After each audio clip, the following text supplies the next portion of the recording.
And his friend's pretty shook up about it, which is definitely understandable.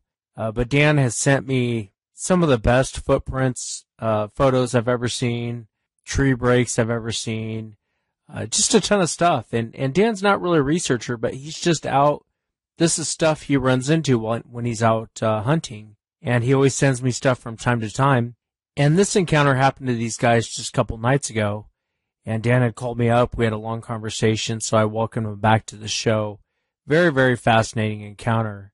I really hope you guys enjoy it. If you've had an encounter and you'd like to be on the show, shoot me an email. My email address is wes@sasquatchchronicles.com. And if you've sent me your encounter in the past and I haven't responded, please just send me, hey Wes, give me a call, send me your number.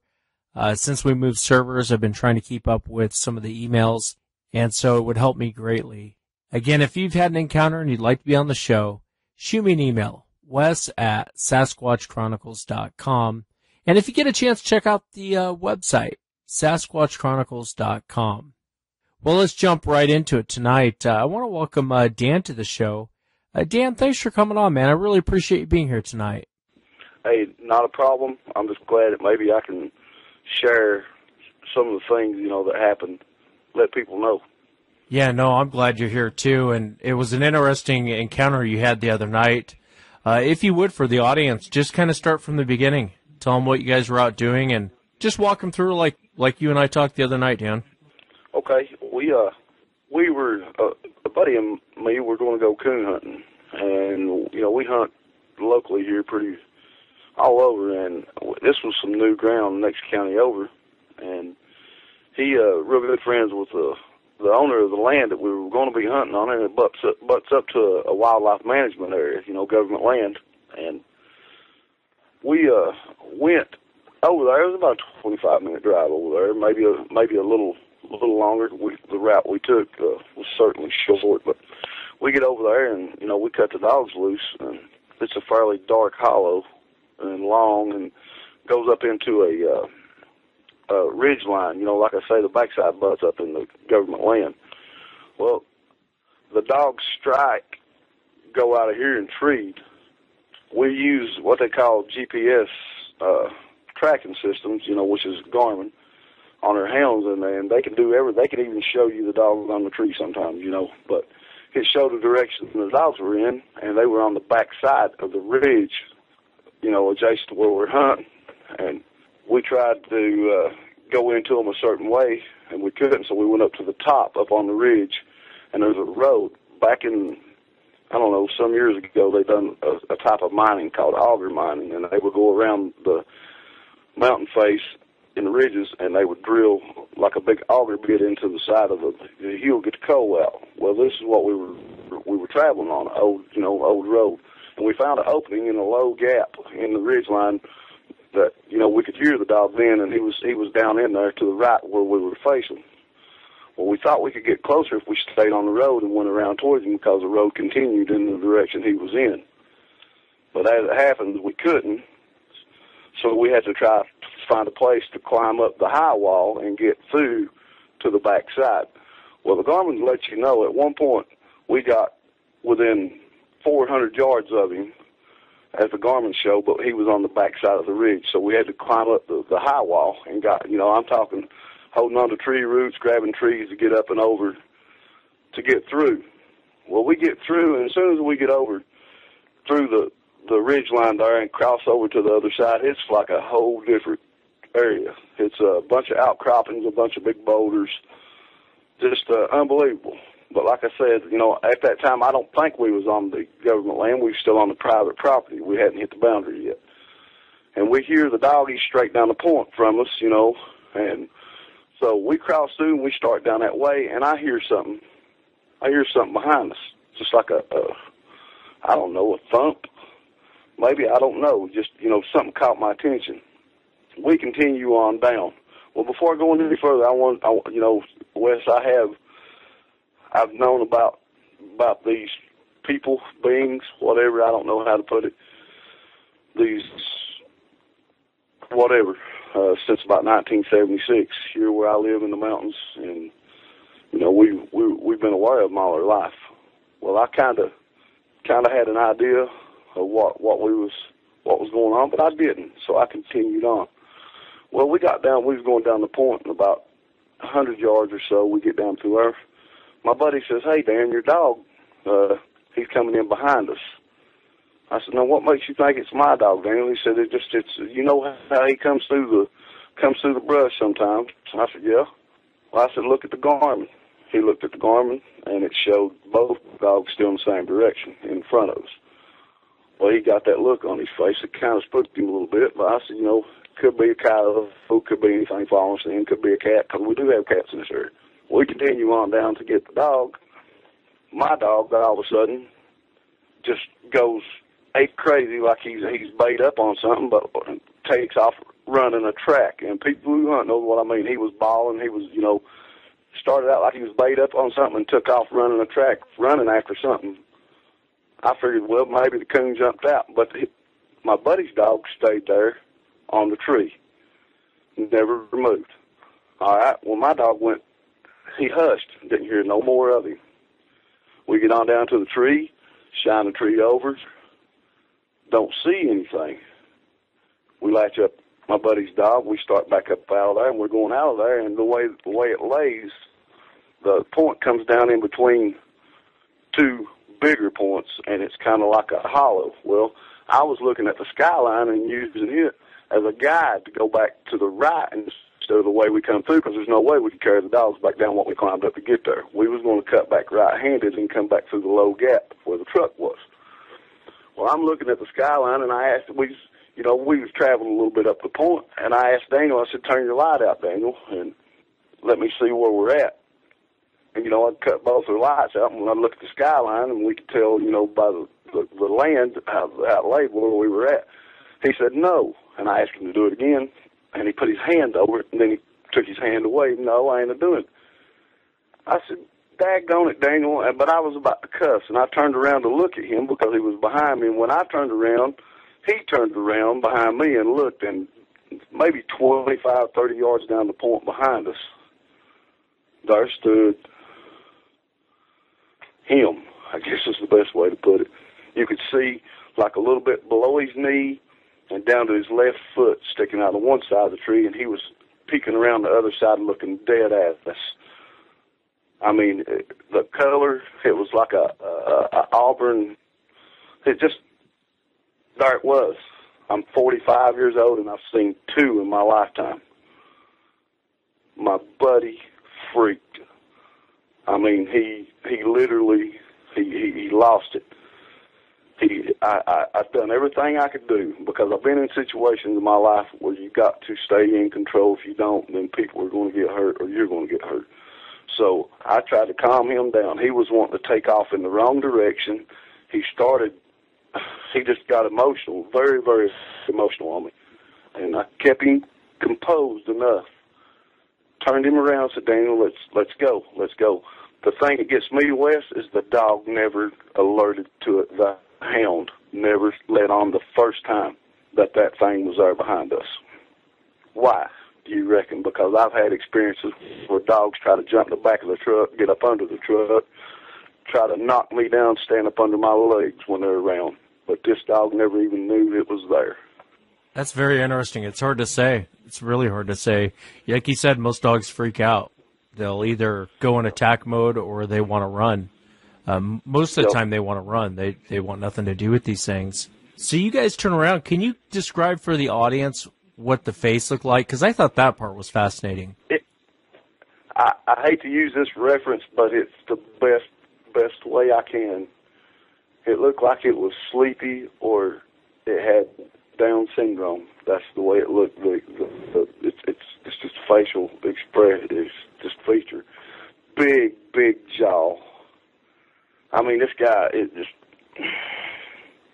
I'm assuming it was a male, because I never, I never seen I never had a chance to see no genitalia or nothing, because I was too busy. I figured as close as it was, if it wanted something to do with us, it already would have. That's how I felt about it. And being in situations before, all I wanted to do, I thought to myself, oh man, we just want to get the dog and get out of here. That's it. That's how I felt. and I got him composed enough, and we was going up through her, you know. But its face, it's just, its nose was big and wide, and it's almost like it had a receding hairline. Though that's the thing about it. It's almost like it didn't have hardly any hair around its forehead, but it did. I don't know. It's something. It's something I can't. I wished I could describe it, but I don't really know how to go about describing it. That's the best way I could put it. It's just something that, you know, I don't know, Wes. I don't know what to say. I really don't. No, and I understand that. And that's pretty common because it's hard to, what do you compare it to? It's not like there's a known animal out there to compare it to.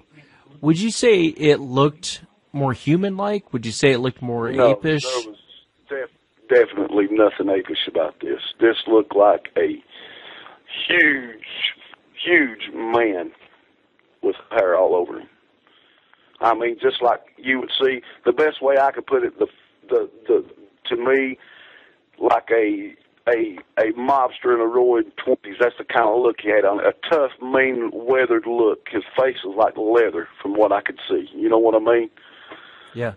But it was definitely nothing primate about it. It looked like a huge man, is what it looked like. Did the expression change, or what did the creature do when you guys turned around and hit it with the light? Nothing. That's what gave me the sleepy Down syndrome looking type face. It never done nothing, because as soon as we hit it, it was, my buddy freaked, and we went from there. You know, it never looked back at it, never turned back around. Walked straight up the point. The dog never. He stayed tight to Daniel. It's a male coonhound, and he's pretty tough. But he stayed tight to Daniel, but he never alerted to it like I had seen dogs in the past do. So we get up,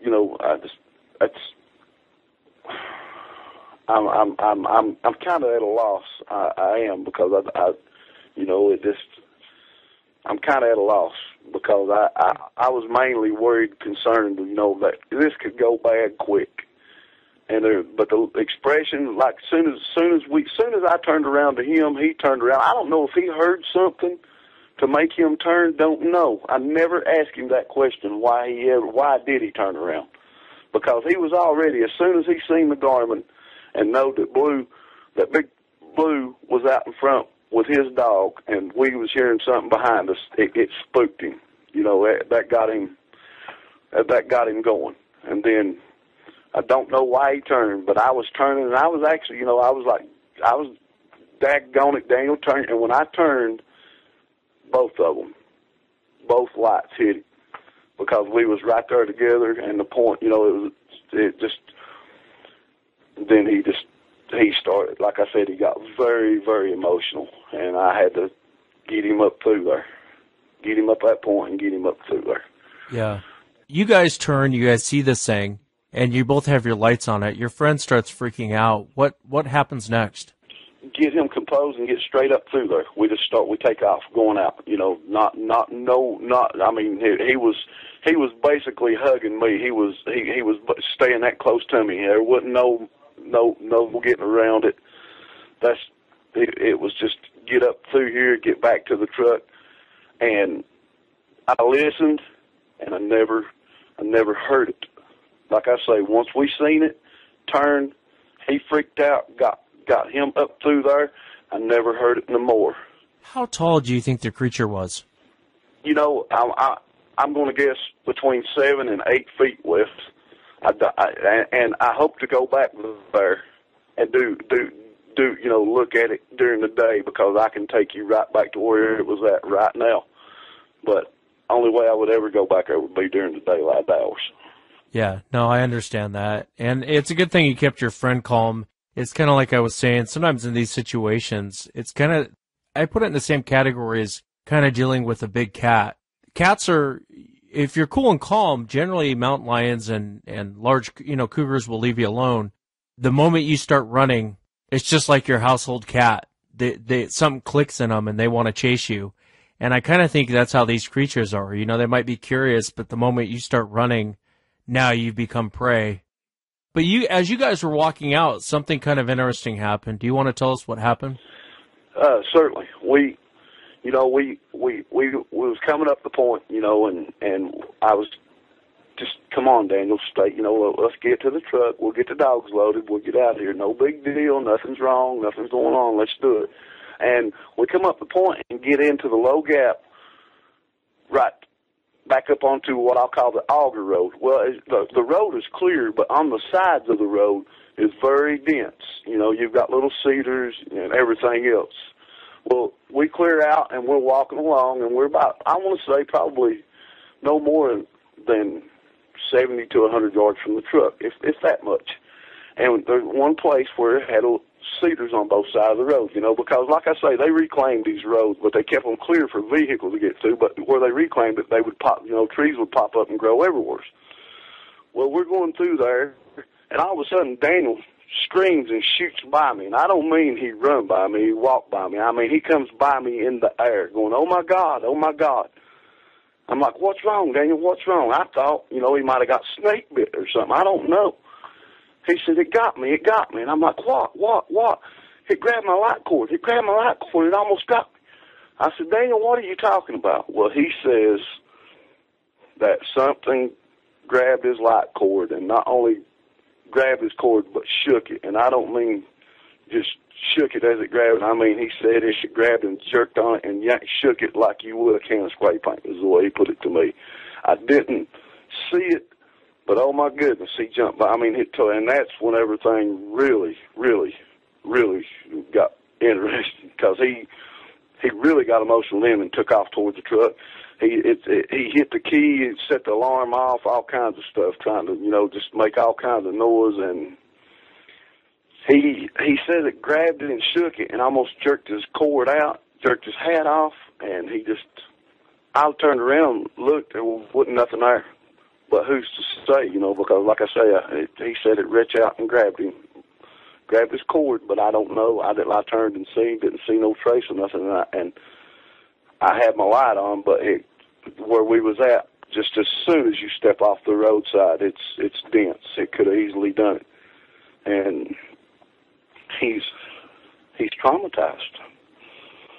That's the best way to put it. It's got him messed up. Yeah, and that does happen, especially after an encounter like this. As I was thinking about your encounter the other night, a couple things I was thinking about. Whatever grabbed him probably wasn't the same creature you guys saw. It might have been another one as you guys were heading out. Mike, Wes, it's a great possibility, because the color of the old boy I seen, and going on past experience and going on other information and other sources available, it couldn't have been. Going by what I've been told by certain friends, how they get real dark when they're young and they turn a different color as they grow older. Well, he was like almost like the color of an orangutan, but darker, if that makes any sense to you. Yeah, that does make sense. It's interesting. A couple things about the encounter fascinate me. I think a lot of people, just so they understand, as they're listening to you talk, this wasn't your first rodeo running into these creatures. Some people listening might think, well, why is this guy so calm?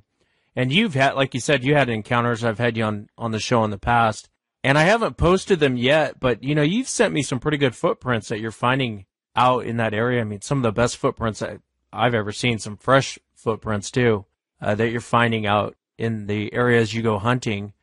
Did your friend not believe in this prior to this, or is it just a shell shock for him? Oh yeah. I mean, he was a skeptic. He was, and the ironic thing about that, Wes, is we worked together for years. We've known each other all our life. Well, we've traveled. We've been in Montana working together and I would ask questions to certain people that we got to know out there, and that was around the Bulls Mountain area, and they would laugh at me. He was one of them that would make fun of me, and that was my nickname, Bigfoot, because all my life, I'm not a researcher by no means, but like I said, I've known about, had dealings with, and familiar by no means know anything, but familiar with these beings. And people around here, they call me, and tell me stuff. But he was a skeptic, and that's not the first time that I've had people with me that were skeptics, and by the time we got back home, they were believers. And that was nothing that was provoked. That was just out hunting. We here where I live, we coon hunt a lot, and they, you would be surprised what you see in these mountains at night.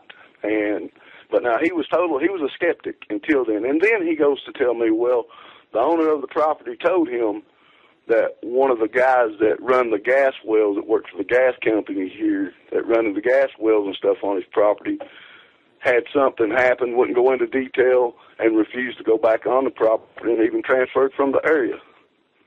And, so that's the place that he and I went to. But he didn't tell me that until after this happened to us, and he talked to the property owner, and then the property owner started telling him, What do you think the creature's intention was? I have no idea. I believe he was curious, but the dog was treed. The dog was, he was treed for a good while before we got to him. He was, and I don't know if they were waiting to see what was going to become of the dog, because as soon as we climbed up the high wall and crossed over, I heard something. And going in, he picked up on hearing something, and that's when he stated about my hound, So I don't know. But now, looking back, and I've looked over the area through Google Maps and stuff, and this place is abundant with elk, deer, wildlife, and it's got everything anything to survive. It's got everything that you would need, because it's on the backside where we were at is a lake, the headwaters of a lake. You have fields, you have agriculture, you got hay, corn, you have plenty of wildlife, deer, elk, fish, lots of berries, lots of stuff from the forage. And it just, looking back on it now, it hits me like a ton of bricks. It's the perfect place, because the houses they're scarce. There's certain, and everyone that lives there is very protective of what they have because of the abundance of wildlife. And they're pretty closed-mouthed. But now, its intentions, just curiosity. That's all. But now, whenever he said that happened about the light cord, that sent him over the edge. And that got me to thinking, are they messing with us? Is this messing with us? Because for something to be that close to you and put hands or even touch, then, heck, just why? Would it be just messing with us? I don't know. One thing I'll say about the whole thing is I think you probably saved your friend's life. I think if you'd have took off running, that would have been it. I think they would have given chase. But I tend to agree with you. I think it might have been curiosity. I talked to a guy who this happened. It happened in the Northeast, but on the Canadian side. And what had happened was the guy went down to go fishing. I'm trying to get him on the show. He went down to go fishing. Something had actually gotten into the cabin when he went down there. It's basically just kind of a mountain man's type cabin. Something had gotten into the cabin, hadn't really taken in anything, but he saw these muddy footprints. Whatever it was had gotten into his cabin. He was thinking, some guy out, walking around the mud broke into his cabin, but he said the feet were huge. And so he goes out, he thinks nothing of it. He's in his early 20s, he's full of testosterone, and thinks if there's a guy out here and he wants to fight, I'll give him a fight. So he gets on his four-wheeler, heads down to go fishing, and he keeps hearing something in the brush. And so he thinks it's probably a bear, decides it's enough, reels everything in, gets back on the four-wheeler, and as he's heading out, he said this huge arm reached out, almost like trying to clothesline him off of the four-wheeler. But he said... Holy! Yeah, he said the hand was about the size of like a catcher's mitt, and it was this huge hairy arm that stuck out. And he said it wasn't a bear, it was like this huge human-like arm that stuck out to... And so it made me wonder, if that Sasquatch really wanted him, it could have just easily have taken him off that four-wheeler and that would have been it. And it almost makes you wonder, well, are they messing with them, or are they, that makes me wonder about what happened with you guys. I would almost be willing to bet it was another creature that reached out, probably saw that thing dangling and probably thought it was going to snag it. And then it realized it was hooked on, as he screams, it probably let go. That's what I envision happened. Oh, I see what you're saying. Yeah, it had to be. It had to be. I mean, that's all I could gather, because I don't want to say I've dwelled on it, but I've talked to him. I really wanted him to tell his experience and tell what happened that night, and he's just not ready. He don't even want to talk about it. He says he still has nightmares about it. And I gotta respect his wishes. I mean, he's a dear friend, but I think in a way it might have hurt our friendship because of this happened. And I have talked to him about it, and finally he just told me, I don't want to talk about it no more. And, okay, if you're ever ready, let me know, because Wes, I know from experience, it helps to talk about it. I would tend to agree with you on that. A lot of people I've talked to on the show have held it in for 20, 30 years. I remember I had this one guy on one time, and he said, Wes, I took up drinking because I didn't want to talk about it. I thought I could make it go away and just forget it never happened. And he's like, I basically became an alcoholic because of it. And, and he hadn't told anyone his encounter for several years. And after him and I talked, he's like, man, I wish I would have done that years ago. But everyone kind of has to deal with it in their own way. And it's like I told you, if your buddy wants to give me a call off the air, private conversation, that's always open to him. I'm happy to, not that I'm anyone to talk to, but he's always welcome to give me a call if he just wants to talk. Really appreciate that, yeah. Now, I know you've been finding stuff out in that area when you were hunting. What kind of stuff are you finding? I'm just curious. You talk about tree structures. I know you've sent me some really good footprints I need to put up on the blog. But what kind of stuff are you finding out there? Here in the last little bit, a lot of twist. A lot of breaks, but twist, and some teepees. I've seen a couple places local, and I say local, not far from my home here, that you'll have 20, 25-foot logs, say 8 to 12 inches in diameter. They'll be 20 feet up, laying horizontally in the trees. And I don't mean widowmakers that fell out and lodged. I mean these were placed there.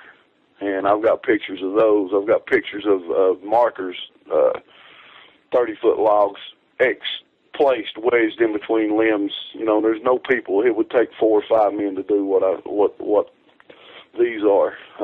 Found some pretty neat footprints. I found one track 19 inches, another one 13, and one 9, all three in the same area. I don't know if it may be a family. Like I say, I'm no researcher, I'm no expert. It's just I have been aware since the late 70s of what's going on here. And I have something I'd like to share with you, Wes, an experience that happened right around, I think it was right before Christmas. Right around Christmas. Me and another friend of mine were out coon hunting here locally. And he's got a technique where he trains a lot of dogs that he's got a tractor tire nailed up on a tree, and he fills it with hoe corn. And the coons come in and they feed off of it, deer, whatever. Well, this is a pretty good feeder that he's had, and he's kept it going for a while. And so he goes up one morning, it's empty, and he fills it up. And he and I go in that area hunting that night. We get out. I've got a couple of young dogs with me, a couple of pups. He's got his old dog. I'll leave the pups in there because we wanted to see if we could get the old dog to tree one, or local, just to see what was going on. Well, we get her out, and he casts her through there, and she turns around and comes back to him, scary acting. And he gets her, and he walks her. He said, now, come on, Kate. And he walks her, and he casts her again. This time she goes, and she gets up under the truck, and he's got I think it's a 08 Dodge four-wheel drive, sits up high. And so he gets her, and he said, now, I ain't going to put up with this, Kate. He thought she was being a little ornery, so we walk her out there, and you walk out behind this little knoll where the feeder's at, and we get out there, and it looks like a playground. It's the best way I can put it. It looks like a playground. There's so many little limbs 8, 9 feet tall, leaning against trees, little bitty teepee structures. And this was on a bench where the feeder was, and he swears that he didn't notice it before. Well, we get out there to where the feeder's at, and his dog is cowering by him the whole time. That's why I said what this dog done the other night didn't make sense. But his dog is cowering by him, and he's turned her on bear and everything. I know that to be true. He didn't know that she would get after it, but he's turned her and she struck bear and run them and treat them. Well, she's scared, and the feeder that he has, that he had put full, I think he said almost 30 pounds of corn in that morning, was all gone, and rocks from the size of golf balls up to baseballs were put in place of it, full up just like the corn had been. And I witnessed this myself. The corn, he had put the corn in that morning, and by 10 o'clock, 11 o'clock that night, every bit of the corn was gone, and something had placed. And I say something had placed rocks from golf balls to the side, maybe softballs might have been one of the biggest ones, in that same tire. All right. That gave him the willies, and that I already, I'd already seen what I needed to see, and we were walking back to the truck. He cut the dog loose. Well, she run and tried to jump up in the back of the truck with the tailgate up and couldn't do it. So she stayed there waiting. He loads her up, and he said, something ain't right. As we're getting in the truck, a tree, there's no wind, it's a calm night, you hear a tree was either broke or pushed over. I don't mean a limb, I mean a tree. And we got out of there.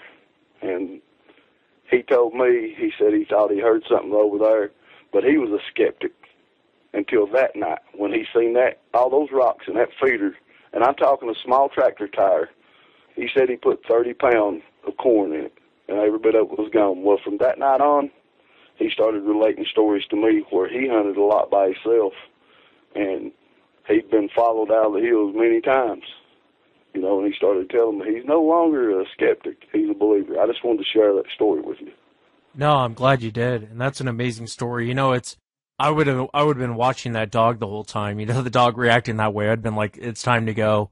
This dog's freaking out. You know what I mean? But it's interesting you say that. I had another hunter who I just recently spoke to, and he said something had taken all of his deer feed out and filled it full of rocks. I don't know if it was a tire or what he was using for the deer feeder, but he told me the same thing. He goes, I've never seen one of these creatures. He goes, but I filled it full of a lot of feed for a deer, and he goes, I came back the next day and all the feed was gone and it was full of rocks. And I'd never heard that before. You just told me that. Well, that solidifies what my suspicion the whole time. I mean, the structures that I seen on that flat, it's like a little bench for about probably 70, 80 feet there, and it looked like a playground. That's the best way I could put it, Wes. And he swore to me, that he didn't notice that morning as he was going in. And right by the feeder, about 3 feet tall, was a teepee structure, just a little structure. I hadn't seen the flat before he put the corn in and stuff. It'd been a little bit before we'd hunted in there, and I don't know what it'd been previously. But now he swore to me that he didn't remember it being like that when he come in that morning, because we was getting ready for a big hunt that was coming up, and it freaked him out when the corn was gone and all the rocks were there. And then when I seen that, I'd never witnessed anything like that before in my life. But I know he wasn't lying to me by the way he was talking to me. I've known him all my life since he was 4 years old, and he swore he put 30 pounds of whole corn in there, feed corn, and it was all gone, and then there was nothing but the rocks and stuff in there. But the tree part, that was pretty unique, and it was back in the direction that we come from. We never heard nothing. He said he did. I never heard nothing. But the tree part, the tree being pushed over, no wind, that was definitely something to remember there. I bet, hearing trees fall, and, trees fall sometimes in the forest, but it just kind of adds to everything else that happened. And it's pretty rare that trees just kind of topple over, like you said, unless there's major wind or whatever. It makes you wonder what you guys were in the middle of, especially with the way that dog was acting. I get ridiculed a little bit because I don't want to go hunting by myself, at night and stuff. And And I would love to go back to some of these places that I've had occurrences and had things happen. You know, like I said, I've been growled at. I've had stuff thrown at me. But I won't go by myself. And I've reached out to certain individuals here close to where I live, but haven't had any warm response or anything. And you know, if I could just had someone that because all the guys that believe now that's been with me, they don't want nothing to do with it. That's it. You know, such as my one buddy, he don't even want to hunt no more. And I've got so much to share here. It's just I'm not going to do this on my own. I've learned a long time ago. It's not wise to be in the woods by yourself at night. Armed, unarmed, it doesn't matter. It's not wise, because you can bet if there's a booger around, you'll know. Yeah, you're right. You're absolutely right. What part of the country are you in? You don't have to give the exact location. I'm the eastern. I don't care I live in eastern Kentucky, Wes. You have some good evidence. You have some of the best evidence. You know, some of these researchers, I think, would die for with some of the footprints. And it's interesting to look at some of the footprints you sent me, because they have that Fred Flintstone kind of a boxy look to them that you'll see out here in the Pacific Northwest. You know, very, not square. Square is not a great word to use, but just real boxy looking, big, huge toes. And that's kind of what we find here in the Pacific Northwest. I know if you get down to like Texas, they're a little bit skinnier. They're not quite as big, or as wide at least. I have a lot of stuff I could share. You know, send you some pics and stuff and share with you, Wes, if you would want me to. And I have, you know, there's a lot of stuff that I haven't shown anyone. You know, that I think people might find interesting. You know, I'm not here to prove or disprove anything. I know what's there. You know, and I don't try to make anyone believe. I don't try to do anything like that. It's just I'm aware of what we're dealing with, and it's unnerving. It's unnerving. I catch a lot of flack, you know. And Wes, sometimes when I'm hunting, when I get out of the vehicle, I'll see what kind of feeling I get before I go any further. And I know that sounds crazy, but I've been in situations. As soon as you get out of the vehicle, I mean, you know, you don't need to be here. Yeah, no, that's not crazy at all. I know exactly what you mean. And I don't know what that is. I can't put my finger on what that is, but I know exactly what you mean, because I do the same thing. Sometimes I'll go into areas and I feel fine. And then sometimes the hair on the back of my neck is going, and I can't tell you why. I haven't seen anything yet, hadn't heard anything yet. I just don't like the area and don't want to be there. It's a weird feeling, isn't it? It is. It would be a similar thing. I know back whenever I was a youngster, I got bit. We used to swim in the rivers and creeks here around home, and I got bit. I climbed out on the bank one day and got bit by a copperhead, and it made me sick as a dog. And I know a lot of people might not believe this, but I have witnesses. I wasn't taken to the hospital, and I puked. I mean, I laid and was sick for probably a good 20 to 22 hours. And you would just have to know my upbringing to know I wasn't going to be taken to a hospital. Anyways, now it's like you can almost sense when a snake's around. Does that make sense? Yeah, it does. Yeah. I don't know if it's a fight or flight or a sixth sense that we have, but in situations, no, you don't need to hunt here. You need to leave. I've been in that a lot. Yeah, and in the area that you're in, those Sasquatches have probably watched you guys on several occasions at night hunting. Does it ever change your mind? Do you ever stop and go, God, I'm not going out there anymore? You know what I mean? There's been a lot of occasions like that. And for this, here in the mountains, it goes on before me. My dad used to talk about when they were teenagers, that having rocks thrown at them in the mountains and stuff, and being run after but couldn't see it, and they always thought it was moonshiners doing it. And my mother, she used to talk about they would go to the theater. It was dirt roads back then, and the theater was, the gathering place, the dance hall. And they would be followed on the way home and could hear the thuds on the dirt road but couldn't see anything. This goes on, being paralleled. As you get off the bus sometimes going home, there's so much here. And I want to say it's not, I don't want to say untouched, but unnoticed. I'd say if anybody's that had I'm sure not unnoticed in certain areas, but around here in these mountains, there's so much that could be explained if it was checked into. But like I say, I'm by no means a researcher. I'm aware of what goes on. And I can show you some stuff. I'll have to make my way down to Kentucky. I'd love to see, just from the pictures you've sent me.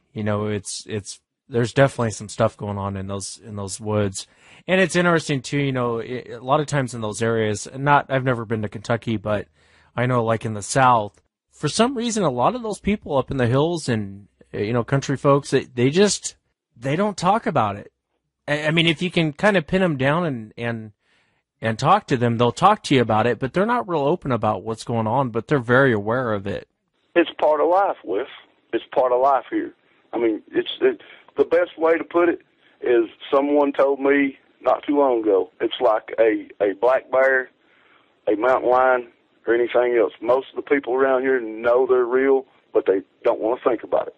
That's it. But it's just a way of life. That's why you don't hear too much about it, But there's so much untouched land. The county I live in is the biggest county in the state, and it's got a lot of government land, especially since the introduction of the elk and stuff. And it's a lot of land that they could thrive in. That's the best way to put it. Yeah, I really need to make a trip to Kentucky. I'd love to see what you're seeing, and that's why I was impressed with some of your footprints, your photographs of the footprints. I've photographed footprints before, and in person, you're like, "Wow, this is amazing," and then you get pictures of it, and the pictures don't look that great, and you're like, "Oh man, this looks so good in person." But I know the ones you got were crystal clear.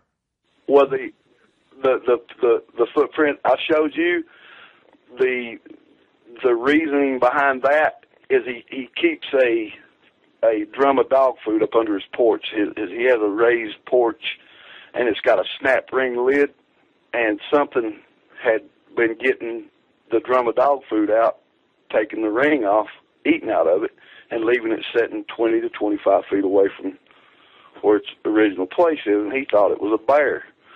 Well, the snow come, and this was, it happened, and there was the footprints. Now, who was this? This is a person that have some activity going on at their house here. He wanted to talk to me about it, and that's when we started doing a little digging. And the other picture I sent you, I don't know if you remember seeing it or not. It was along with it. That is a picture that he snapped as he was coming out of the hills deer hunting. Something had followed him forever, and he'd jump around, turn around, and nothing was there. Well, right before he came out of the tree line to go to his house, because he hunted right behind his house, he got his phone ready, kept walking, got the camera ready, and jumped around and snapped that picture. Now, I'm not saying anything other than what I see is a dark figure and a lighter figure, one smaller and one larger. I mean, it could be shadows or not, but he swears that it was two individuals. I don't know if you still have that picture, if you remember looking at it. I'm not one of those that could say either way on cloaking, but he told me it was like the Terminator. And if you look at the date on the picture, it was a little bit back. Yeah, I'll have to go back and look at that one. This person had dog food that was being eaten constantly, and that's where you got the footprints. And that's a pretty big Sasquatch, because those footprints are huge.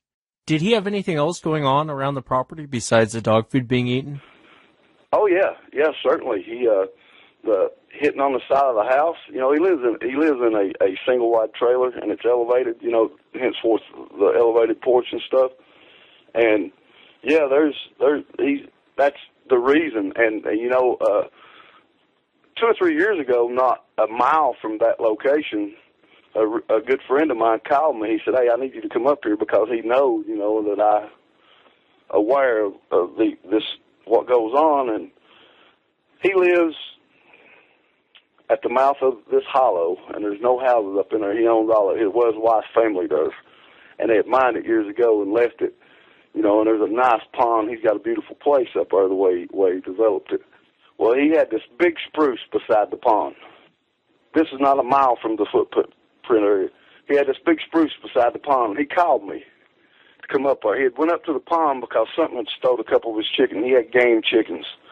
And, you know, feathers had led that way a little bit. He was thinking, Coyote, well, we get up there, and there is probably 12 foot diameter spruce boughs turned up, laid just like you would make a nest, just like you would see. They're all turned up, mind you, not down, turned up, laid in almost a complete circle. I mean, just in a perfect circle. Now, outside of those spruce boughs was scat, big piles of it all the way around it. And this was probably 4.5 years ago, maybe 5 that this happened. And, you know, back then, he may have pictures still, but I don't. But not of that. But that was unique. And then he started something had killed. He had a white German Shepherd that he raised since a pup, and it disappeared one day, and he never seen it no more. This was around the same time. Well, he was the one that initially contacted me to go talk to the fellow with the dog food issues. And then we start talking, and they won't stay there without a loaded gun at night. I don't blame him. Him and his brother used to ride motorcycles back in there because this butts up to a big job called Flatwoods here. And they would go back in there one day, and luckily got away, you know. But this, like I say, this area that I'm talking about has got a lot of activity, and it butts up to an enormous area, you know, that's secluded, and plenty of deer, plenty of game. And I'm starting to figure this out, Wes. I know it sounds crazy, but I'm starting to, through listening and gathering some information, if what is abundant, you know, the things they need to live on, and it's just coming together like a puzzle now. Yeah, no, and it does come together. It starts to come together as a puzzle, you know, like you're putting together a puzzle piece, and a little bit of information is like, it's like putting together a puzzle. It's the best way to put it. The guy with the dog food, does he still have activity going on today? Yes, he does. You know, and just here, and I'm going to be liberal and say a 30-mile radius west. I know of 5, 6 different locations of 5 or 6 different types of, you know, like I say, structures, so to speak, are different. And I never thought nothing about it, but sometimes it would be the most subtle things that you would see, and most people would not even think nothing of it. But after knowing, and I guess it's saying, I don't want to say knowing, but after learning some things, you know, the best way I can put that is there's probably no one in the world that's better than calls or knowing how to provoke stuff through calls than what Tim Coon, Bo Baker, and Bear Jim King are. Would that be crazy to say? I've heard them countless times talk about the way they learned it, you know, through trial and error, I guess you could say. Well, some of the stuff that I've learned, and, you know, I have a relative of mine that we hunt together a lot, and if I stop, we'll be, say, going to a tree, or we'll be walking along the road, and I'll stop, and I'll see a tree break. Oh, no, that ain't nothing, don't start. And he's the biggest skeptic that I have in my life. I mean, he thinks it's all in my mind, and there's no changing his on that. And if I point out, I'll say, look, you see this tree twist? It twists to the right here, say, for instance, in Kentucky. Well, let me show you a picture of this same kind of tree twist in Washington State. Now, you want to tell me that's all in my mind? You know, he's a big skeptic. But anyways, you know, that learning stuff is the way I by no means I'm not any kind of researcher or nothing. It's just after you learn stuff, you see stuff, and you don't go looking for it, but when you notice it, you know, just because you know it exists, or you know that's what that stuff, you know, what might make that stuff, I get ridiculed for that a lot. And, you know, I've learned over the years, I learned a lot of stuff. And when I go to areas, like I was telling you, I know 5 or 6 different areas that's got 5 or 6 different types of things that goes on. Like one thing that goes on in this area, 15 miles from here, 5 miles from here, I've got something else going on that's totally different. Does that make sense? Yeah, that does make sense. I'm curious, the next time you see those tree twists, will you take a look and let me know if they're pointing towards water, just out of curiosity? Pointing towards water, yeah, certainly. You know, there's one case is next to a local high school here. There is a trail of breaks, all of them about the same height, about 7 feet. I'd say anywhere between 6.5, 7 feet. And all the breaks are in the same direction. And this is within, say, 500 yards of a high school. And they all go up this long point to a ridge that goes into government land. And the only reason I found that is because we were hunting there one night, or hunting close to there, and the dogs got over in there close to where that was at, and I noticed it, you know. And it is it's what I see out here and stuff, and the area I'm talking about, the same area. I don't know how true it is, but supposedly had a road crossing sighting about 3.5 years ago. Yeah, that's really interesting. I know the tree break thing, I haven't figured that out by any means, but, you know, back when I was hunting, I know me and my brothers would go into areas, and if you're in an unfamiliar area and you don't want to get lost, what we would do is we'd break, you know, like little bushes, and Exactly. And that would be our way of, if you come across it again. Certainly, we do that. You know, like I say, if we're in an area and the dogs are treed and we're going into them, and we want to make sure we come out the same way. You know, I know exactly what you're saying. We practice that today. And I don't know if that's what they're doing. I've heard that they're pointing them towards water or food. Or you'll generally, if you see those, they're all in one direction, and it's usually going towards water and food. I don't know if that's true or not, but it made me think of like when I was hunting, just like you were saying, Dan. I mean, you're out in areas, you'll see hunters do that. They'll break bushes, that way when you come back, you know where you're at. You know you've done that. You know? Yeah, exactly, yep. Mm-hmm. I've got some interesting pics of some twigs. You know, like I say, here lately, I've found more of those than I want to say normal, and some of them are pretty astounding. I have one, it may be an older twist, and it's in an area, and it's a locust tree, and I know you're familiar with locust, Wes. Yeah. Yep. You know how tough a locust wood is. You know, back very tough. Yeah, that used to be what fence posts were made of. You know, around here back for years. But this is pushed over and twisted, and it's just the sheer strength of whatever done this. You know, and it's no machinery. It's no nothing like that. This is and no wind. I don't think it's an act of God, because and probably 11 miles away on another ridge, I can show you a similar twist, but it twists in a different direction, you know. But I'll send you some pics, you know, of what I've got and share with you. And, you know, if you don't care to look at them, give me some feedback. Tell me what you think. And, yeah, if you would, yeah, send them my way. I'd love to see what you're seeing. And, you know, there's nothing wrong with researching it, investigating this, or calling yourself a researcher. I know sometimes people, they hear me break the balls of researchers, but it's only the guys that are kind of arrogant, kind of dicks, that I like to break their balls on it. 'Cause, you know, they got everything figured out. They'll tell you, I mean, they won't even stop to think before you ask a question. They got the answer ready for you, and no one has anything figured out. You know what I mean? And I love talking to guys like you, Dan, 'cause, you know, you're out there all the time, and it's not half the time you're not even out looking for the things. You're out hunting, and you run into them, and you run into these weird structures. You run into these, and you know as well as I do. Anytime a hunter says, "Hey, I'm seeing these tree breaks," or "Hey, I'm seeing this," and it's not weather, people might want to stop and listen to what they have to say, because most hunters know when it's weather. They know when it's, oh, you know, an elk came up and messed with this tree, and that's what you're seeing here, or this is something I've never seen before. You'll get that from hunters. You know, hunters know.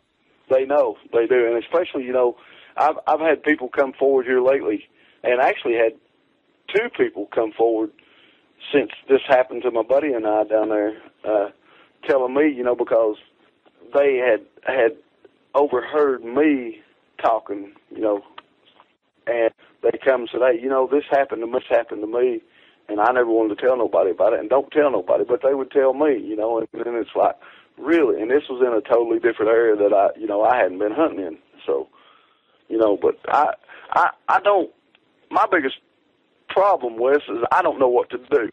I don't know what to do. I'm not a researcher. I don't want to disprove. I know it's real, and I just, more or less, I want people to be aware when they're in the woods. Don't go in the woods by yourself at night, no matter what. Be aware, because there is a true, real-life boogeyman out there. It's not no cuddly pet. It's not something that you want to take home and hug it and squeeze it and love it forever. There is something that will cause you bodily harm, take your life, cause you nightmare. I mean, I thought I had things in the perspective, so to speak, until, say 1994, whenever that big metal crossed the road in front of me, and that really changed things forever for me. It's something I live with. I don't deny it. I'm not trying to prove or disprove. I'm trying to coexist and live with what I see. I don't know. Forgive me, but I almost feel like it's a curse. And that's how I feel sometimes, because it's knowing if I see an X marker, or if I see a tree twist or a tree break, I look to see if it's fresh or not. If I see a structure, if I find a footprint, I start looking around, because it's not, people go through without knowledge that don't know, they'll never know, they're unbeknown. But if you do know what to look for and you come across it, then it changes everything. It changes the ball game. And I hate to use that term, but it does feel like a curse sometimes, because I have no outlet. That's it. Could that be what I'm trying to say? I have no outlet. What you're doing for people, Wes, is a blessing, because you are an outlet that they can share what they're holding in. They can share what people should know, and I'm grateful for that to you. Well, I appreciate that, Dan. I appreciate that a lot. And you're right. I'm with you on that. It does feel like a curse at times. And what do you do when you have all the evidence? Who do you take it to? And that's one of the biggest frustrations, is what do you do with the stuff you're finding? And it's frustrating. It's very, very frustrating. And, like I said, with you and your incident, I don't care how many, if you had an encounter 20 years ago and you have an encounter today, it's still as scary as the first encounter. But having said that, you don't go into freak out mode like if you've never seen it before, like your friend did. And I think that's how people wind up dead. I think that's how people wind up. These things may hunt people when they're out there. You may come across some of that. But I guarantee if you guys would have ran that night, they would have given chase. Or if you guys would have approached that big one, you would have had problems. And, treat it like a grizzly bear. Just kind of slowly walk out, be cool, walk out of the area, and they'll generally kind of leave you alone. If you do anything else besides that, you're in trouble. That's exactly right. He was ready to take flight and in the wrong direction, because it would have went for miles with nothing around but water and woods. And who knows, And the ironic thing is, he got very emotional and thanked me afterwards. And I said, why? He said, because who knows what would have happened. And if you hadn't went hunting with me tonight, I was coming in here by myself. And to think about that, I don't even want to think about that, because who knows? That's the what if. I guess that's what I'm trying to say, right, was the what if. Well, be safe while you're out there. I'd love for you to send me those photos, and I can't thank you enough for coming on. Anything you need, anything I can help you with, or, if you're ever out this way, you're more than welcome here at our humble abode, and I would love to share some stuff with you. If you ever get this way, you just look me up. You've got all my contacts, and I'll send you pics. And, again, if there's anything I can do, you just get with me, and I really appreciate everything you do, and I really appreciate you giving me the time to tell some of my life experiences here. Thanks, man. I appreciate you coming on.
Five, four, three, two, one. Everyone, thanks for being here tonight. Got a great show planned for you this evening. Going to be speaking to Bob, and Bob has a very interesting encounter story. His mom was a veterinarian, and she worked for Fish and Game, and Bob's dad would go along with her whenever they went out to these different scenes. You know, when someone would hit a bear or a horse or something like that, they would call Bob's mom out to the scene to either administer, you know, aid to the animal, or they would put the animal down. But she was the main one that they called. She had a contract with Fish and Game. And it wasn't until 30 years after the incident that Bob and his brothers were going to go hunting in this area. And Bob's dad sat him down and told him the whole story of what happened that night. And it's a very, very interesting encounter. And it kind of shocked me a little bit because this takes place in the early 70s. And so you would think the cover-up wasn't going on back then, but from Bob's story of what his mother told him, what his dad told him, there was definitely a cover-up going on. And this creature was actually hit by a snowplow. A very interesting encounter. If you've had an encounter and you'd like to be on the show, shoot me an email. My email address is wes@sasquatchchronicles.com. And if you're watching this on the live feed, I want to say hi to all the members. Thanks for being here tonight. I'll switch the camera off onto other things as the show goes along, so you guys don't have to look at my ugly mug. Well, let's jump right into it tonight. Bob, welcome to the show. Thank you for being here tonight. Yeah, no problem. And if you would, for the audience, kind of talk about what your mom did, talk about what your dad did, and then if you would, just kind of walk them right into the encounter. Okay. Yeah, my mom was a large animal vet out in Carson City. She was had a contract with Bureau of Land Management and the Indian Council for Northern Nevada Wild Mustang Preservation on their property of 750 square miles, and she covered a lot of their property by helicopter. And my dad was a horseshoer for up in Carson City area and adjoining counties, part of California, and up in Tahoe area and stuff like that. And in January, me and my younger brothers and one sister just went back. But we were still on Christmas break at the first of the year. My parents were called out in the middle. My mom was called out in the middle of the night to of a large animal that was hit off of Donner Pass in Nevada side. We lived in Carson City, and it was still in the Nevada side. And she went up there to, from the Fish and Game and Bureau of Land Management, both called her on her house phone. And she got in her truck. My dad rode with her because we got like 3 to 4 foot of snow that night. So he rode with her in her vet truck, we called it. And she went up to Donner Pass, where she met a highway patrolman. And what happened is I guess a snowplow was coming up Donner Pass clearing snow. The driver of the snowplow said he thought it was a bear at first, crossed the medium, and it looked like he just did one step, and the snowplow clipped it. Anyway, snowplow called CHP, and CHP was up there, and my parents got there within a couple hours after the phone call, and Fish and Game was up there as soon as my mom got there. They pulled in at the same time. And my mom was told by Fish and Game that the animal's over there laying on the bank. She needed to tranquilize it so she can see what's damaged and how bad this animal is. My mom was thinking a horse or elk. She didn't know. And so she walked down to where the animal was laying on the embankment there, and at first she thought it was a big bear, and because it was still in the middle of still real early in the mornings, and they still had their headlights on the animals. The highway patrolman had his 12-gauge shotgun out, and so my mom walked down there with the Fish and Game and the highway patrolman, And my mom looked at it and said she's going to have to dart it to even find out what the heck's going on. But she said, I think its leg's broken, but she couldn't understand what was going on here. And she said, I'd never seen an animal like this.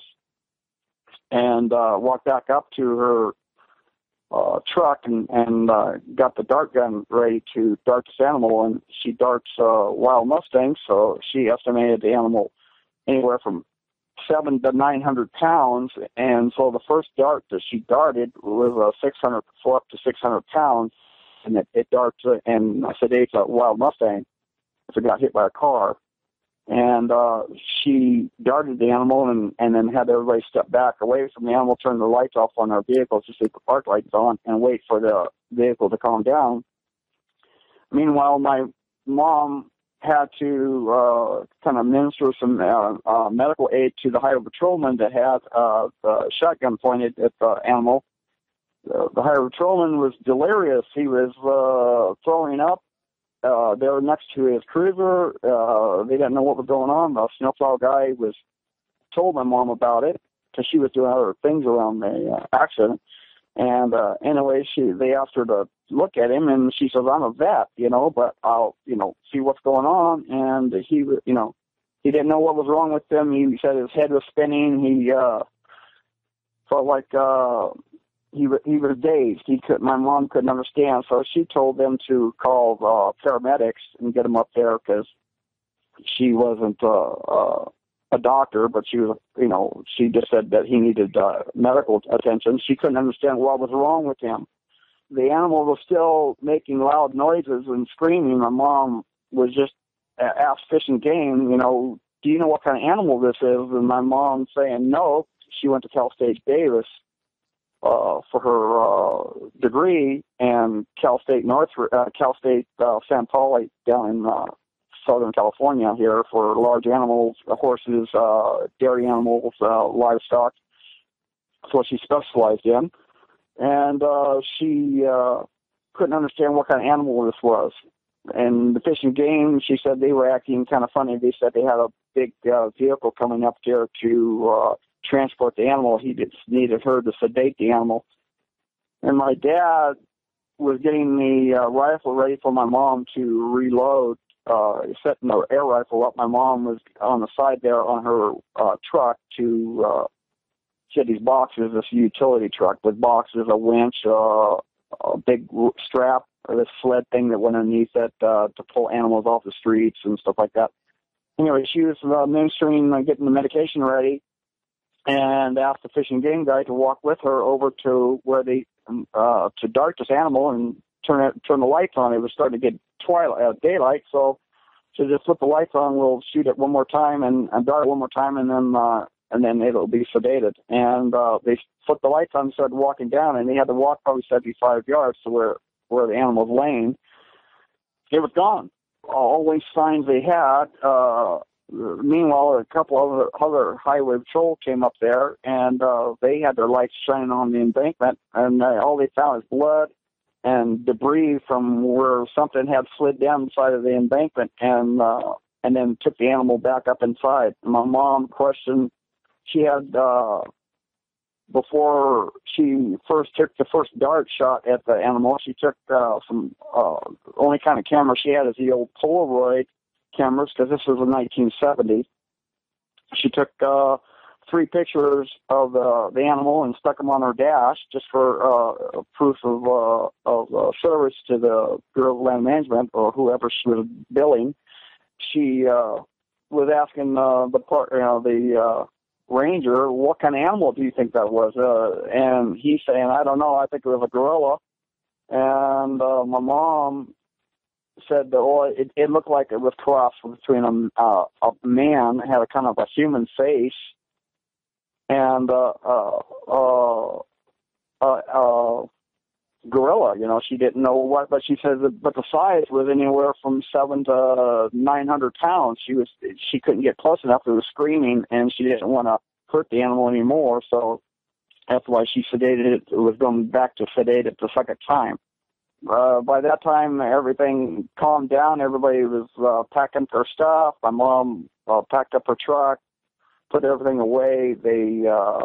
Everybody was all the emergency stuff started getting up there. Everybody left. My mom, a few days later, was in Virginia City doing where an animal got hurt, and Fish and Game stopped her when she was going up there and asked if she still had all the files and the pictures on the animal that she took a picture of. And she said, yeah, and they took all that stuff from her, and they told her and my dad later on that evening that they were not supposed to discuss this.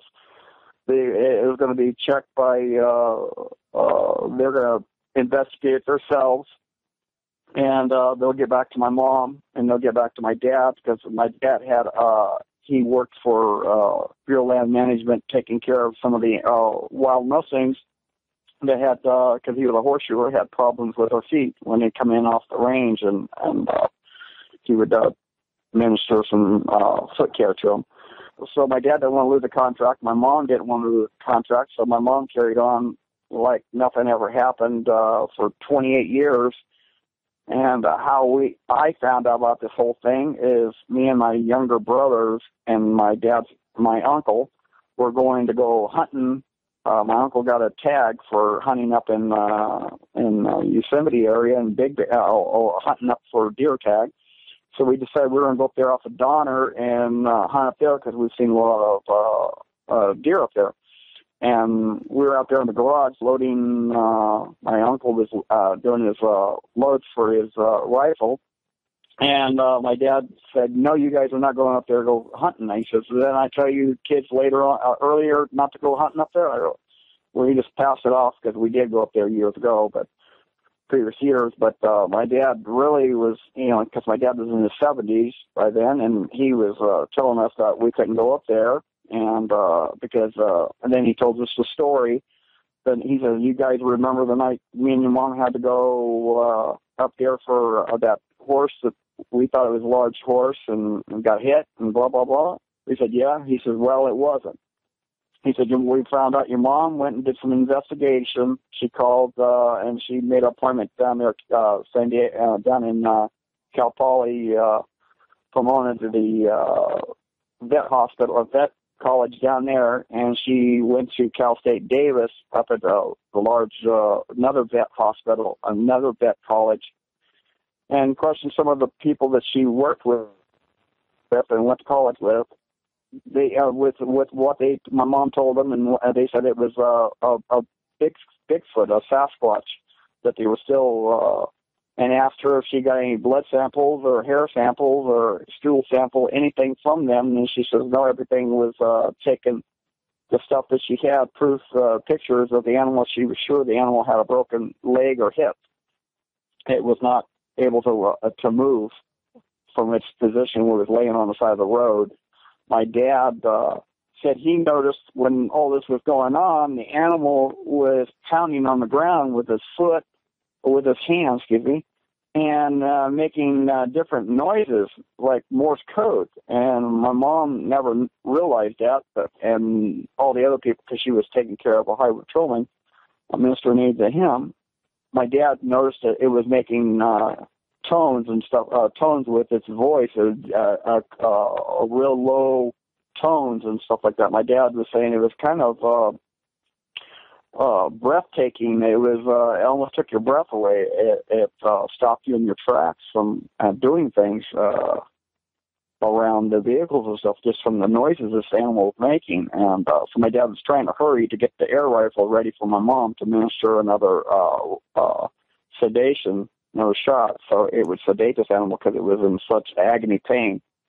So that was what happened. My dad, we never knew about it. My parents were already up in their 70s before my dad actually told us what happened. And we have an 80-acre ranch in Carson City where my younger brothers still continue on my dad's horseshoeing business. My mom is a vet with Bureau of Land Management, Tribal Council up in northern Nevada. Nevada was for the tribal thing. She was probably 10 years, and Bureau of Land Management. She was she did the veterinarian stuff for them for their wild Mustang preservation for Northern Nevada and Northern California. She did for them for about 28 years. It really is an amazing encounter. It's something I can't imagine holding it in. I guess I kind of understand your parents, though. You know, if you have contracts with the Bureau of Land Management, you have all these contracts, you don't want to lose your livelihood coming out with this. Yeah, my mom had probably anywhere from 8 to 15 people off and on, assistants, vet assistants, because there was so much work that she went on, and she trained new vets from different colleges. They would come up there, and she would send them out with other vehicles, and they would, like I said, we had an 80-acre ranch, so we had a business out of our big barn that was renovated for my mom's vet business. And she ran that out of there, and people would go from all different directions all the time to go do different things for whoever. And she traveled from down in Yosemite area, down in the Bishop, Bridgeport, all that area there, over on the other side of into California, to Auburn, Placerville area, all those local ranches back in there. She did all that stuff. Plus, she did all the way up to Winnemucca in northern Nevada, central Nevada, for some of the animals that would get hurt up in the horses would get hurt up there, plus livestock that she took care of over in Carson City, some of the big ranches there for everybody out in Bridgeport, Bishop. She drove millions of miles, she said, in her years, and that's where she sent all her assistants out. And parents, but yeah, they kept our contracts. It paid the bills. It kept us kids through college, and brothers, sisters, and a sister, and my two younger brothers. And later off, I went into the military in the 70s and went to Vietnam. And my brothers missed the program, so thank goodness they missed the draft. So I didn't, and I ended up going to Vietnam. And I came back, and family were going to town on the business, and I just went to work for the movie business later on in life, and did.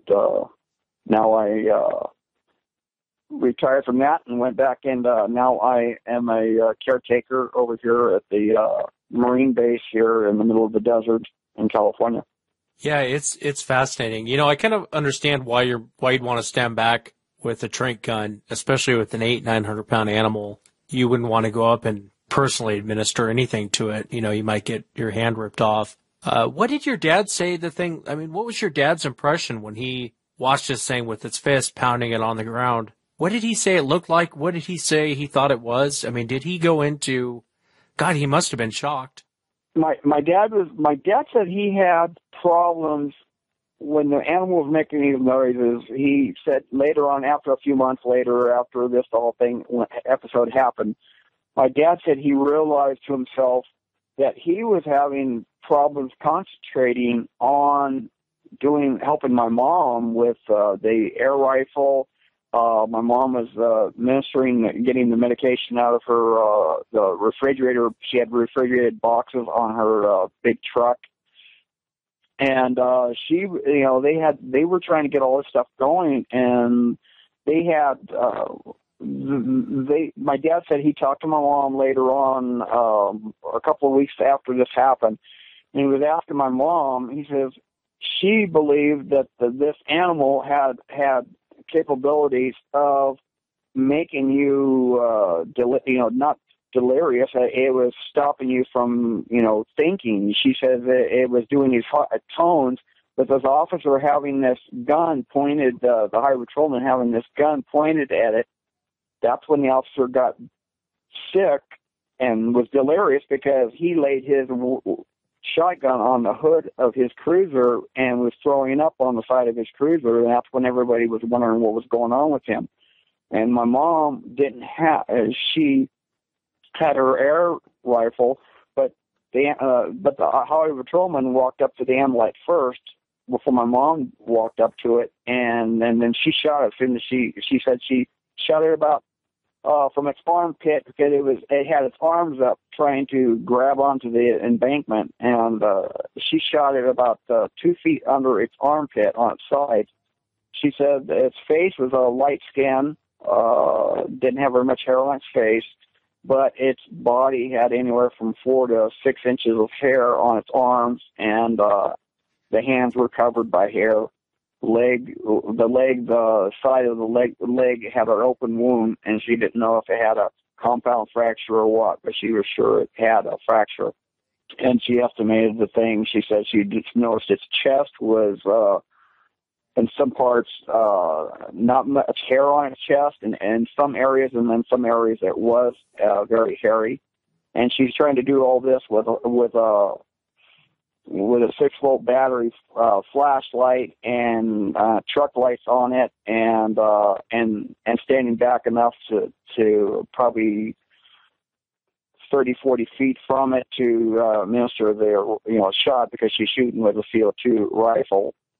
But the tones of the animal, my dad was in the military in the Air Force, and he said that was kind of like SOS signals is what he was telling my mom, and she wasn't ever in the military, so she never knew these codes and stuff. But my dad saying these codes, it was rapid codes, and then it was top, and then pop, and then tap. And my dad was noticing those tones on the ground, but nobody seen anything happen. Nobody seen them leak, whatever moved it.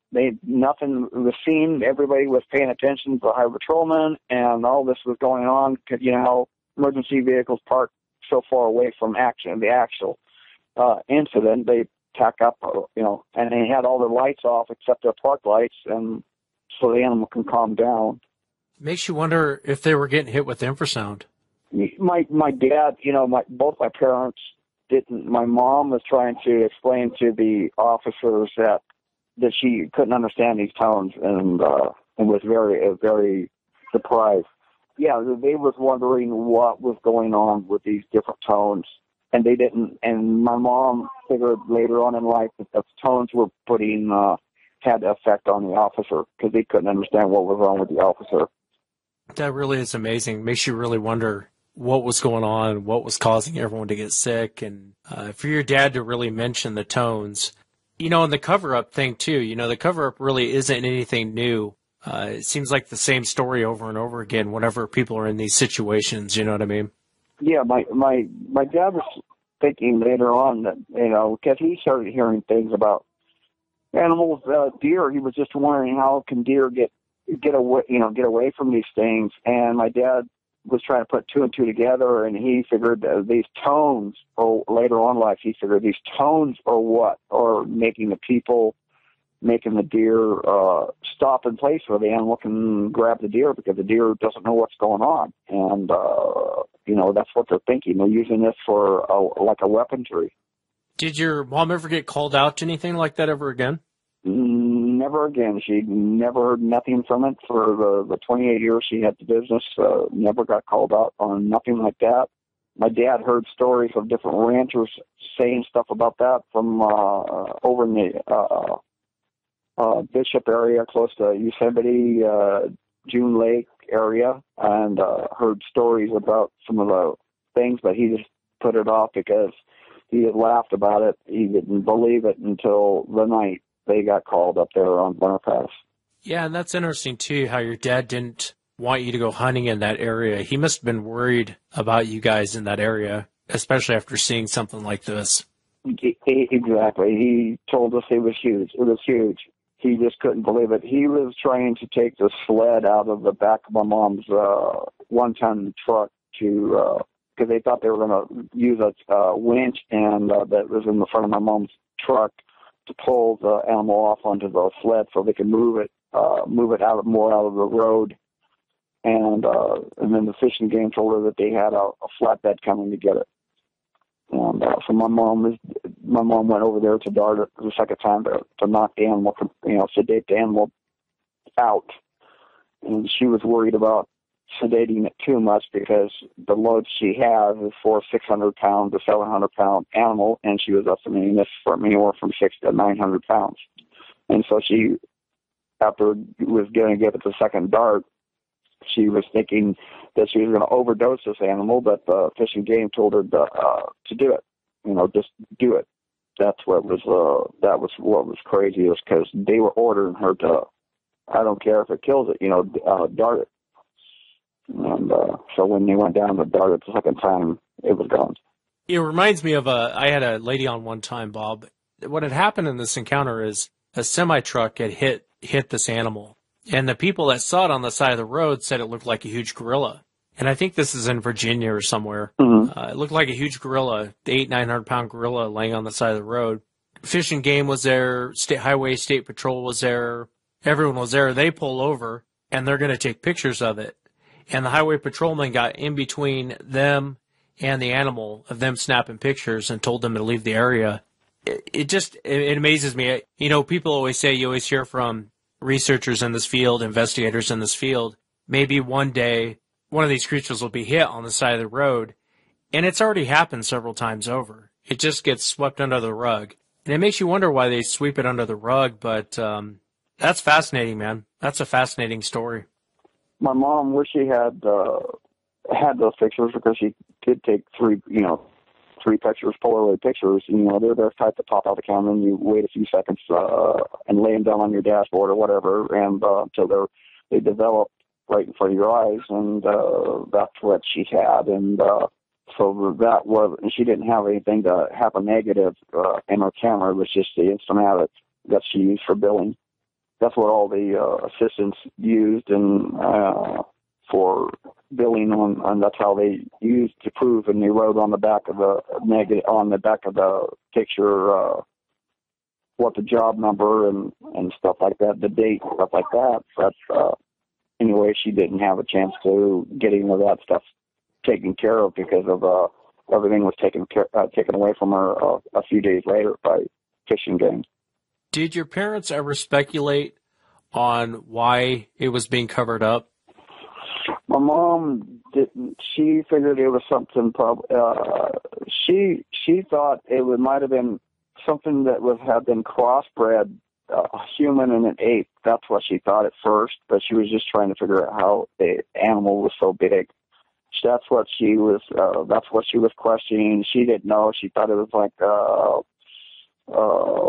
something that maybe somebody crossbred an animal and a human, ape and a human together. She didn't know what, and it was wild, and it went wild. It got out of a compound somewhere, and that's why Fish and Game took everything, because they didn't want to be. She didn't know.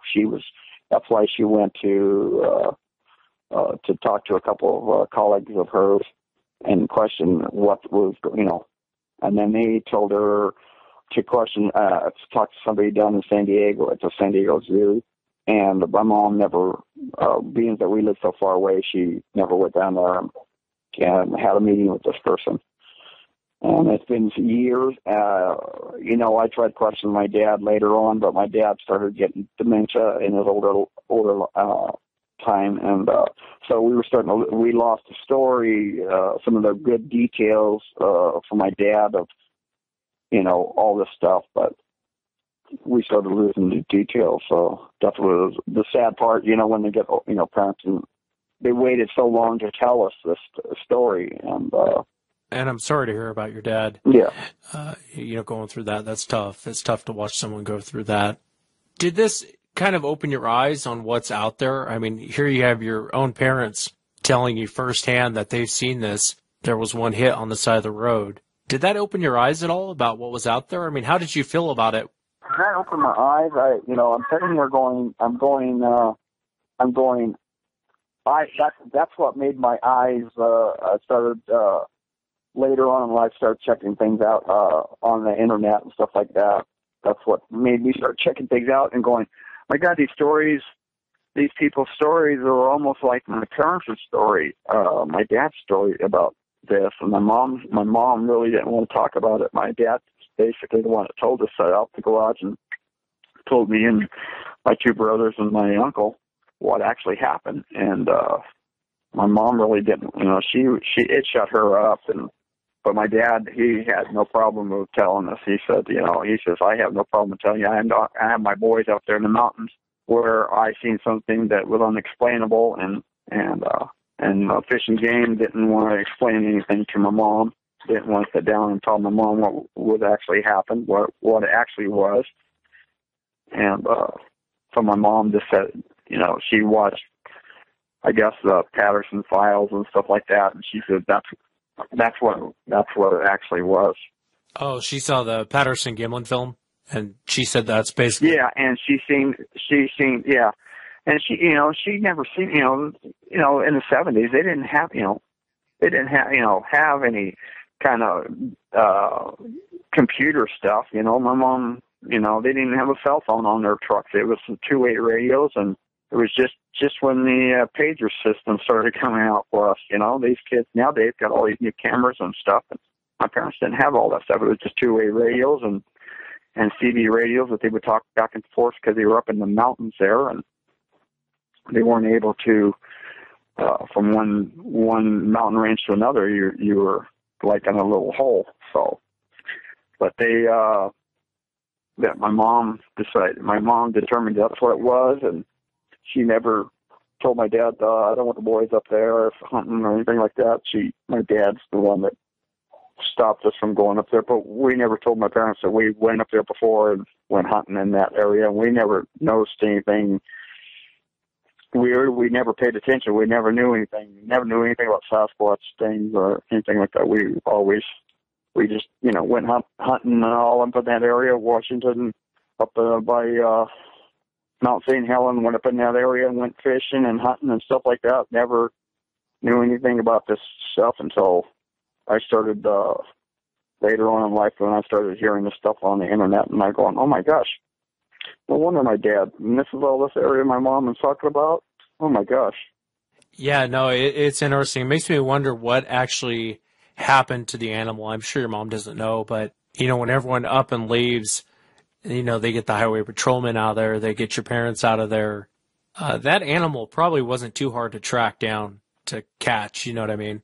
Yeah, my dad said there was prints in the ground, because the way they do the sides of the road, when there's like a mountain that comes down and you just shave it down with the tractor there, makes it like at a 45-degree angle or whatever, and that's what it was laying up against. And then whatever it was, because there was snow on the side of the embankment and stuff like that where the snow plows down, and whatever it was had came down the side of the embankment. And my dad said he just really tore up the snow, whatever came down. But, as soon as all this happened, Fish and Game, there was more officers there, the flatbed got there.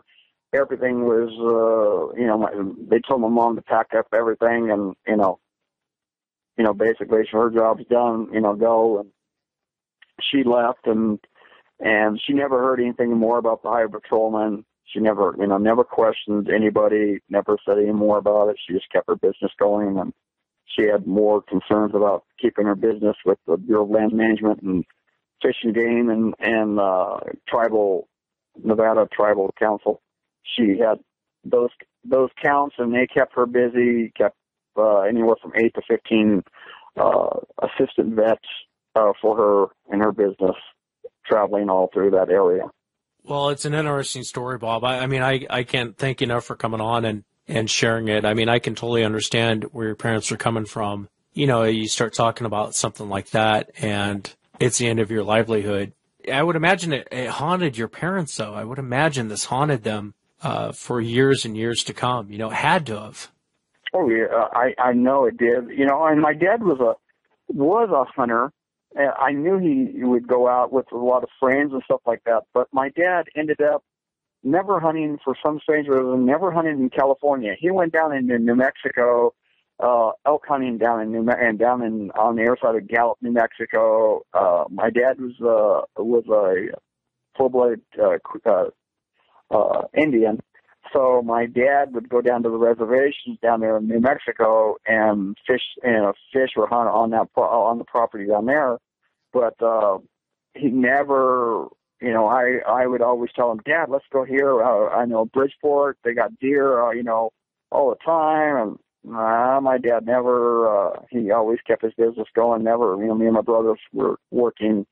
As soon as we had a day off or were in trouble for something that we did when we were kids or teenagers, we were working horseshoeing and doing cleaning for my dad, and he never allowed us to go up there, but we did sneak up there a couple times and up in that area by Lake Tahoe and stuff like that, because it is a desolate area, especially in the 70s. Yeah. If he's going to New Mexico for hunting, you're in prime hunting country right where you guys are at, and to leave the area to go to New Mexico for hunting, I mean, it must have terrified him. It really must have terrified him. Yeah, he'd rather keep that out on flat ground than less trees, and he said this is a lot better area. Sure, there was it did get up to 5 feet of snow up there, but they used their 4-wheel drive trucks, and they would just go up on a ridge and wait for the elk to go down the canyon and shoot them, and they go down and haul them off. But he never did anything like that. He changed his whole hunting area, and it was we never knew why and stuff like that, but until later on. And your dad never said anything about language, did he? He said it was mainly moaning and just moaning and the noise, just tapping noises that the hand was doing on the dirt there on the embankment, the tapping, and the low frequency. He said it was like vibrating, like at a concert, how it vibrates your the bass, how like a band would go by at a parade, and the band's going by the drummers, and you feel that boom boom boom in your chest. That's what the tone, and it wasn't a loud tone, it was a low tone, and it was just made you feel it in your chest.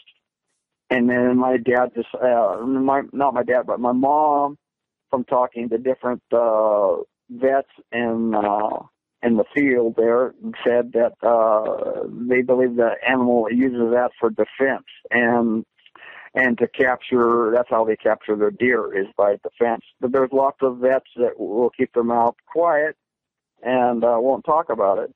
And my mom noticed everybody kept a tight lip on that.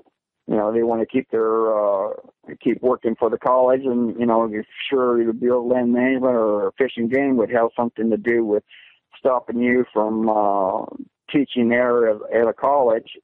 So everybody kept their mouths shut. Yeah, I would imagine. Well, it's par for the course. Seems like it still goes on today, and it's amazing to me. Like I said, you hear researchers all the time. A lot of people who aren't pro-kill, they'll say, well, hopefully one gets hit by a truck. And, I've heard this over and over again. It's happened already. It's happened several times over. These things have been shot several times over. They've been hit by cars several times over. And it's nothing new. It just gets swept under the rug. And most of the time you don't get to hear about the part where it gets swept under the rug. But magically, everyone kind of gets hushed up and that's it. And that's the end of the story. And it's too bad it takes so many years for people to come out. But like I said, I definitely understand your parents. I think if I was in that position, I'd probably do the same thing just so I didn't lose my livelihood. It's too bad your folks are gone. I would love to talk with them. And oh, my dad. Yeah, my dad would have told you some really good stories about it. He would have told you some really good stories. My mom, basically, she dissolved that from her brain, and being that she was a vet, in the medical, profession, they keep they're like psychiatrists. They keep their mouth shut, and my dad said they never signed anything. They just told they wouldn't, basically they would lose their contracts with the governments, government, with the Fish and Game, and they did make a lot of money off of those things. My parents owned. To this day, we're still, we have a company. My younger brother has a company that maintains some of the properties that my parents owned and land and stuff like that because of the jobs that they did. They bought a lot of properties and stuff. So they kept their mouths shut, and went on with life, acted like nothing even happened. Like, well, we seen a flying saucer, but we can't talk about it. People think we're crazy. Yeah, and that's the way it goes with the subject. A lot of that's changing nowadays. I think enough people are starting to come forward with encounters that they've had, especially reputable people are coming forward with encounters that they've had. And I think it's starting to become more and more common, and it's becoming more and more acceptable in this whole thing. You know what I mean? It's one of these subjects I think is going to come out sooner or later, and eventually there's not going to be anyone there to cover it up. Someone's going to drag one out and say, here you go. And that's my hope anyway. Yeah, my mom said that, my dad said the animal was smart. My mom told my dad that the animal was smart enough to reach down on its side and pull the dart out of its side. So she didn't know if it got a full dose of the medication. But she says once that dart hits them, it's in them within seconds. Just it's instantaneously. It goes right in, and they're usually out. She was just amazed it was not out, because they have cars that hit wild Mustangs up there, people, tourists, whatever, because there are signs up there in Nevada that says watch out for wild Mustangs. They do in the evening times run across the road, like 20 or 30 of them at a time, and people plow into them. So my mom was just amazed how she can shoot a 600-700 pound horse that's been basically destroyed on the side of a road, and she's going to have to put it down. And then she's got a animal this big. Since she was trying to estimate its size in the middle of the dark, and it just flashlights on him, and the animal didn't even act like it even bothered it. That's why Fish and Game ordered her to do a second shot, but it was gone before she even get the second shot off. And she was just concerned. Yeah, she was just concerned with Fish and Game. Basically, they didn't care if the animal died. That's what she was concerned, because they had to save animals and not to destroy them, and that's what she was understanding. She got the understanding that they wanted it destroyed. They didn't care if it destroyed it. That doesn't shock me too much about Fish and Game, especially with these things. They'd probably better off having it dead. There's probably no firearms nearby that could take it out without shooting it several times. Yeah. And all my dad said was, my mom said it was large, and she could not understand. She thought it might have been like something from the old days, they say down in the South, where an animal was bred with a human or whatever. She just couldn't understand what this thing was, but the size of it was just amazing. What surprised her. Yeah. Well, Bob, I can't thank you enough for coming on and sharing the encounter, sharing the story of your folks. Yeah. I really do appreciate it. When you sent it to me the first time, I was amazed by it, and I'm really glad that you were able to come on and share the whole story. No problem. I'm glad to share it with you guys. I figured somebody needed to hear this, because I'm getting up, and I'm 60 years old at the point right now, so I at least wanted this passed down to somebody that would be able to hear that. Thanks, Bob. I appreciate you being here. And remember, if you've had an encounter, shoot me an email, wes@sasquatchchronicles.com. And the Big Thicket